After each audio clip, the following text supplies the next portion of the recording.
नमस्कार, मैं हूं अनुपम कुमार और आप देख रहे हैं मिरर मीडिया का खास कार्यक्रम मिरर बुलेटिन। बात करेंगे हम तमाम बड़ी खबरों की, लेकिन उससे पहले रुख करते हैं आज की सुर्खियों पर। महिला आरक्षण पर सियासत, हजारीबाग से रांची तक प्रदर्शन की गूंज।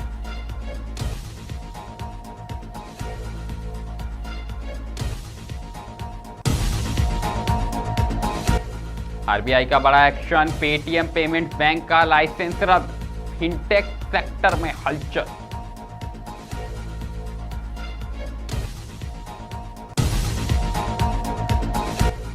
आम आदमी पार्टी को बड़ा झटका, राघव चड्ढा समेत कई राज्यसभा सांसद बीजेपी में शामिल, सियासी हलचल तेज।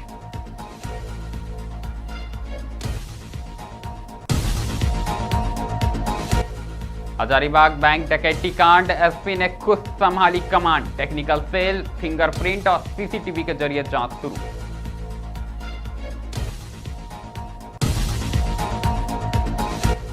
मौसम का अलर्ट, भीषण गर्मी के बीच झारखंड में बदलेगा मौसम, आंधी बारिश और ओलावृष्टि की चेतावनी।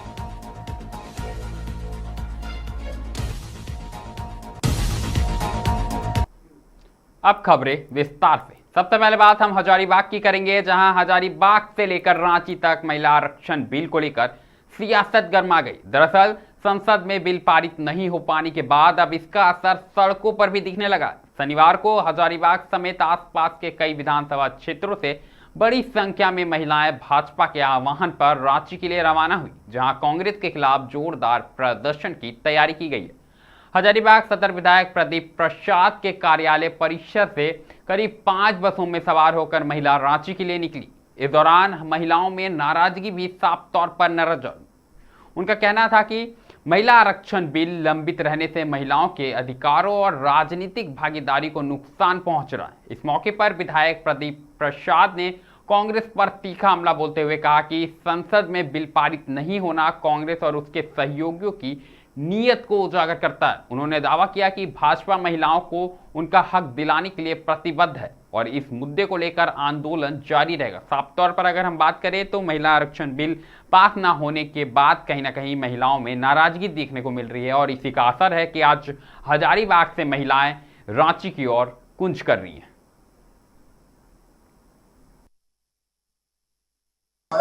देखिए, माननीय प्रधानमंत्री मोदी जी ने जो नारी शक्ति वंदन अधिनियम के तहत जो महिलाओं के लिए आरक्षण बिल सदन में जो लाया, चर्चा पे लाया था, इसका समर्थन कांग्रेस और उनकी इंडिया के जो गठबंधन की जो सांसद थे उन्होंने नहीं दिया और हम सब महिलाओं को जो आरक्षण मिलने वाला था उससे सब अधिकार से हम सबों को वंचित कर दिया गया।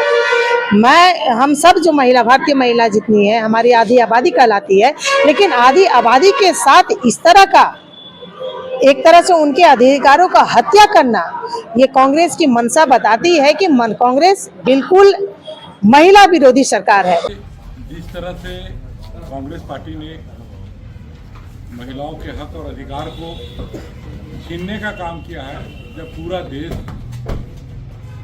एक टकटकी भरी निगाहों से देख रहा था कि किस तरह से हमारी माताएं बहनों को मान सम्मान मिले, उन्हें सदन में 35% का जो आरक्षण का हम लोगों ने हक दिलाने का काम कर रहे थे। माननीय प्रधानमंत्री जी ने जिस तरह का बिल पास किया था, कहने को तो इस समय हमेशा ये बड़ी बड़ी बातें करते हैं महिलाओं को मान सम्मान देंगे, लेकिन जब उनको मान सम्मान देने और उन्हें हक देने की बात हुई तो पीठ में खंजर भोगने का कार्य।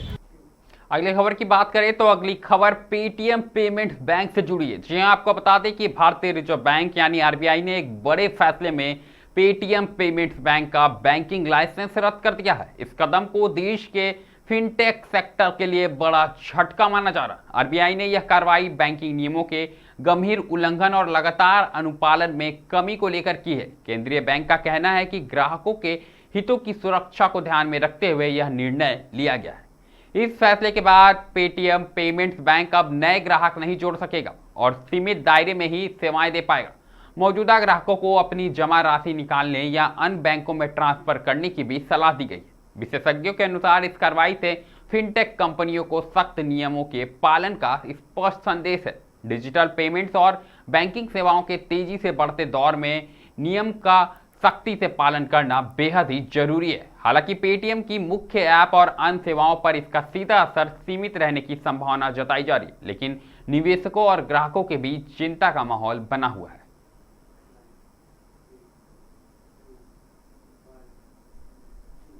राजनीतिक जगत से बड़ी खबर सामने आई है। आपको बता दें कि देश के राजनीति में एक बार बड़ा उलटफेर देखने को मिला। दरअसल राघव चड्ढा, संदीप पाठक और अशोक मित्तल समेत आम आदमी पार्टी के कई राज्यसभा सांसदों ने भारतीय जनता पार्टी यानी बीजेपी का दामन थाम लिया है।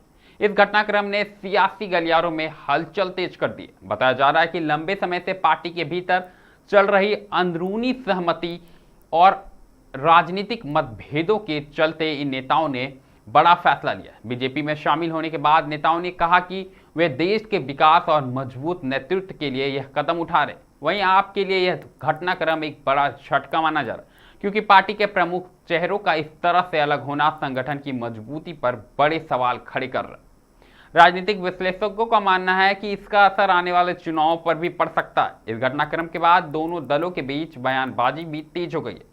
आपने इसे राजनीतिक दबाव का नतीजा बताया, जबकि बीजेपी ने इसे अपने नीतियों और नेतृत्व के विश्वास का प्रमाण बताया। फिलहाल इस बड़े सियासी बदलाव के बाद आने वाले दिनों में राजनीतिक और भी गर्मा सकती है।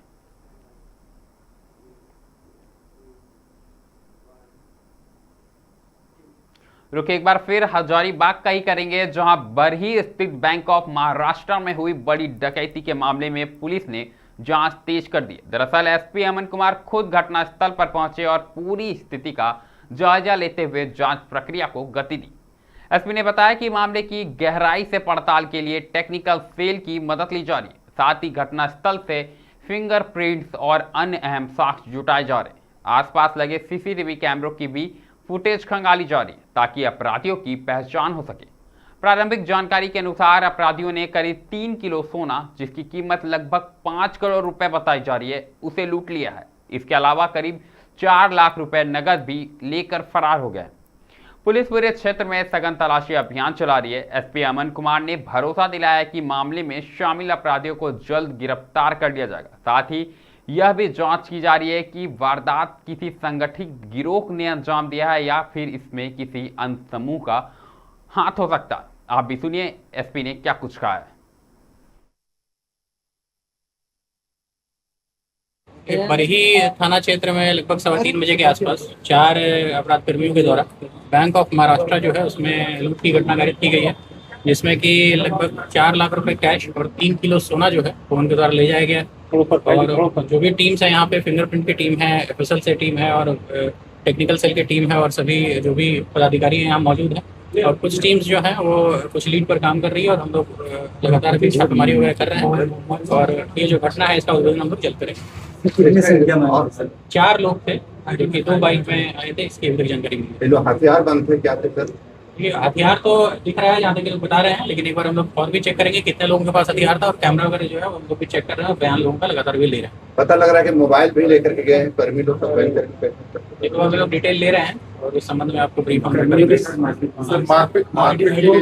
कुछ लोगों के साथ हुई है, कोई मेजर इंजरी तो हमको नहीं बताया गया है अभी, लेकिन कुछ कर्मियों के साथ मारपीट उस दौरान, लूट के दौरान की गई होगी।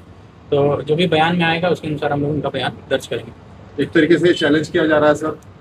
ठीक है, अपराधकर्मी अपराध कर रहे हैं, हम लोग डिटेक्शन करेंगे और जो भी इसमें कार्रवाई होता है वो हम लोग कर रहे हैं। नाकाबंदी वगैरह नाकाबंदी कर ली गई है और बगल के स्टेट्स को भी इन्फॉर्म कर दिया गया है। गया डिस्ट्रिक्ट से भी लगातार बात हो रही है और उन लोग भी लगातार इसमें हम लोग।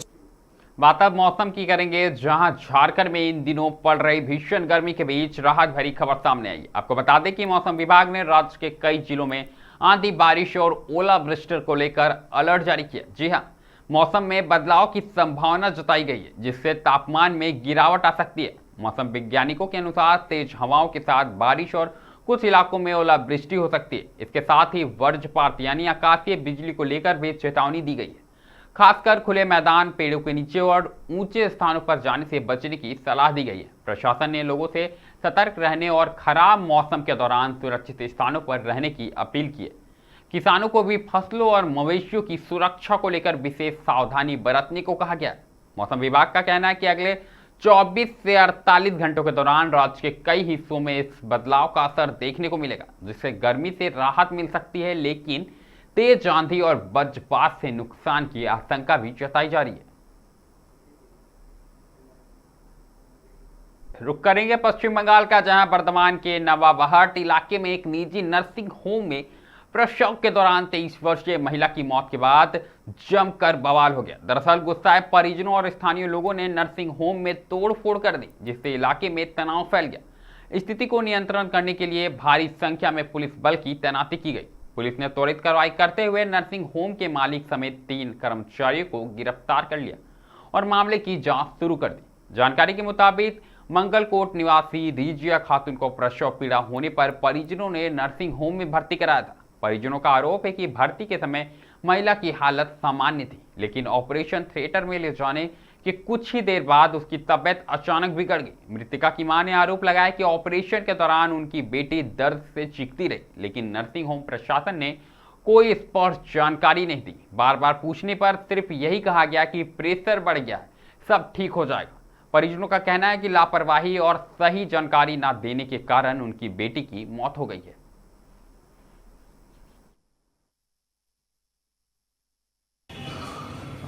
আমাদের নার্সিংহোমে গতকাল একটি ডেলিভারি হয় এবং যেটা আমরা খবর পেলাম যে ডেলিভারি হওয়ারকালীন যখন সিজারিয়ান সেকশন স্টার্ট হয় তখনই পেশেন্টের খিঁচুনি আরম্ভ হয় ওটিতে, এবং খিঁচুনি হওয়ার পর পেশেন্টকে যথারীতি পেশেন্টকে আমরা সিজার এখানে যে ডাক্তার ম্যাডাম করেছেন উনি সফলভাবে সিজার সম্পন্ন করেছেন, এবং সেই টাইমে সিজার করার পর পেশেন্টের বাচ্চারও শারীরিক অবস্থার অবনতি হয় এবং পেশেন্টেরও শারীরিক অবস্থার অবনতি হয়।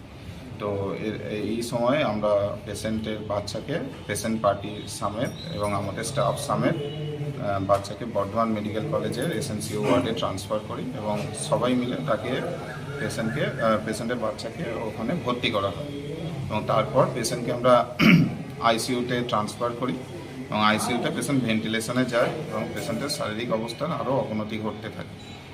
তো খিঁচুনি হয়, বারবার খিঁচুনি হয়, সেই জন্য আমরা পেশেন্ট পার্টিকে সম্পূর্ণ কাউন্সেলিং করে এবং সবার সম্মতি নিয়ে পেশেন্টকে বর্ধমান মেডিকেল কলেজে ট্রান্সফার করা হয়। আমার মেয়ে মা করছে, ওটিতে ঢুকিয়েছে, ওটি থেকে মা করে চাচাইছে, একদিকে চড়াইছে একদিকে কাটছে। এত জিজ্ঞেস করছি যে কি হলো আমাদের পেশেন্ট, বলো গো, কিছু মতেই বলছে না। শেষ কিন্তু পায়ে ধরছি তাও বলছে না।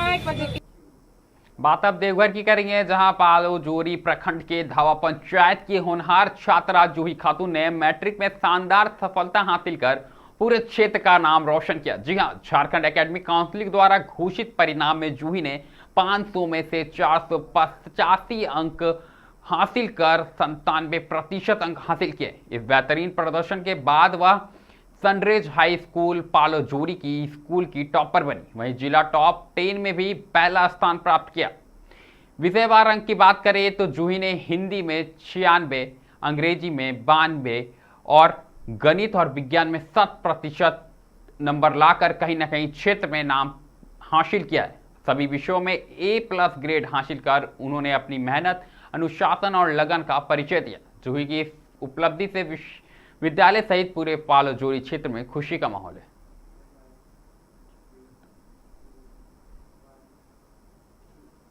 बात अब धनबाद की करेंगे, जहां सियासत इन दिनों तेज होता नजर आ रहा है। जी हां, इन दिनों पद यात्रा और एयरपोर्ट के मुद्दे पर घमासान छिड़ा हुआ। निरसा विधायक अरूप चटर्जी ने सांसद डुल्लू महतो की पद यात्रा पर तीखा हमला बोलते हुए इसे महज एक दिखावा करार दिया है। अरूप चटर्जी ने न केवल वर्तमान सांसद बल्कि पूर्व सांसद पीएन सिंह की कार्यशैली पर भी गंभीर सवाल खड़े कर दिए। अरूप चटर्जी ने सांसद डुल्लू महतो की पदयात्रा पर तंज कसते हुए कहा कि भीड़ जुटाकर, पंडाल लगाकर और लोगों को पूरी सब्जी खिलाकर राजनीति करना आसान है, लेकिन विकास के लिए जरूरी जानकारी रखना और प्रयास करना अलग बात है। उन्होंने कहा कि सांसद को थोड़ी जानकारी रखनी चाहिए कि एयरपोर्ट केंद्र सरकार से क्लियरेंस नहीं दिया जा रहा। उन्होंने आगे कहा कि भीड़ दिखाकर राज्य सरकार की छवि खराब करने की कोशिश की जा रही है, जबकि सच्चाई यह है कि जिस दिन केंद्र सरकार राज्य को चिट्ठी देगी उसी दिन धनबाद में एयरपोर्ट बनने का रास्ता साफ हो जाएगा।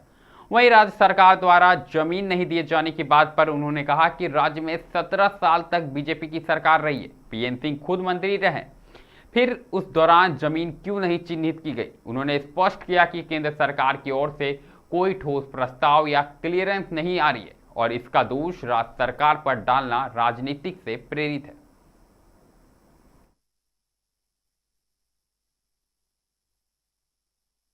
प्रदर्शन एवं धरना किया गया, जिसमें मुख्य रूप से कार्यक्रम तो लोगों को दिखाने के लिए ये किया गया जो वो एयरपोर्ट के लिए चिंतित है, लेकिन माननीय पूर्व सांसद पीएन सिंह जी को भी वो 2 वर्ष बाद उनकी याद पड़ी, उनको सामने ले आए, खूब नारा लगाए। तो ये भी लोगों के लिए एक चर्चा की विषय है जो सडनली मेयर इलेक्शन में भाजपा 4था नंबर पर जब पहुंच गई पूरी ताकत लगाने के बाद, तो आज हम पूर्व सांसद पीएन सिंह जी की याद किस लिए आई, तो ये एक चर्चा के विषय है। कहीं भी धनबाद को कोई मेजर प्रोजेक्ट केंद्र सरकार के द्वारा नहीं मिली। जो भी मिली, जो आज ये लोग गिना रहे, जो यहाँ पर आपका सिम्फर है, बीसीसीएल है, डीवीसी है, एफसीआई है, ये तमाम चीज़ें जो हैं ये नेहरू जी के समय के हैं, कांग्रेस के हैं। भाजपा की इतने वर्षों की सरकार में हम लोगों को कुछ भी नहीं मिला। अगली खबर भी धनबाद से है, जहां क्रिकेट प्रेमियों को आईपीएल फैन पार्क के रोमांच का लुत्फ उठाने का मौका मिलेगा। जी हां, धनबाद क्रिकेट संघ को एक बार फिर से आईपीएल फैन पार्क की मेजबानी सौंपी गई है। धनबाद में 25 और 26 अप्रैल को आईपीएल फैन पार्क का आयोजन गोल्फ ग्राउंड में किया जाएगा। पिछले साल भी इसका आयोजन गोल्फ ग्राउंड में ही किया गया था। एक बार फिर से आईपीएल के स्टेडियम जैसा माहौल धनबाद के गोल्फ ग्राउंड में तैयार होगा। आयोजकों ने बताया कि वास्तविक स्टेडियम की तरह ही फैन पार्क में क्रिकेट का लुत्फ दर्शक उठा सकेंगे। 2 दिन में 4 मैच प्रसारित किए जाएंगे। प्रवेश पूरी तरह निःशुल्क होगा। 26 बाई 18 इंच के विशाल स्क्रीन पर प्रदर्शित हर रोमांचकारी पल के साथ खेल का लाइव प्रसारण किया जाएगा।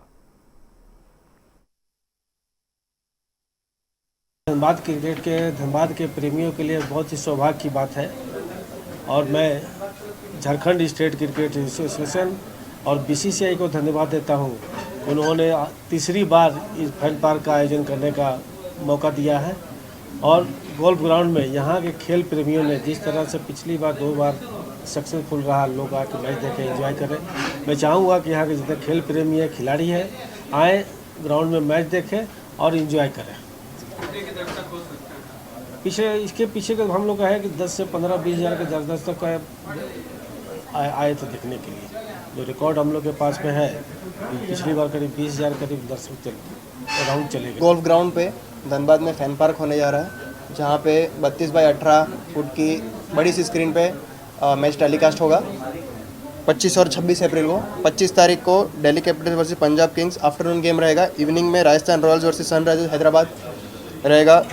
संडे 26 तारीख को Gujarat Titans versus Chennai super Kings और इवनिंग में एलएसजी वर्सेस केकेआर का गेम रहेगा। इन फैन पार्क की एंट्री का गेट्स ओपन होगा 2:30 को। बिल्कुल ही फ्री एंट्री है, सबके लिए, किड्स, फैमिली सब आ सकते हैं, सीनियर सिटीजन्स भी आ सकते हैं। सबके लिए सिटिंग प्रॉपर हमने अरेंज किया है। 8 to 10,000 की कैपेसिटी है। अगर बढ़ सकता है तो हमारे पास अरेंजमेंट है बढ़ाने के लिए। यहाँ पे सिटिंग नीचे रहेगा ग्राउंड पे। हम इसको एक पार्क बोलते हैं, तो पार्क जैसी सिटिंग देना पड़ेगा। सीनियर सिटीजन के लिए ऑब्वियसली चेयर्स रहेगी। किड्स के लिए गेम्स रहेंगे, काफ़ी प्रकार के फॉलिंग बैट्स रहेगा, VR स्टिमुलेशन रहेगा, 1-to-1 क्रिकेट रहेगा, फेस पेंटिंग रहेगा।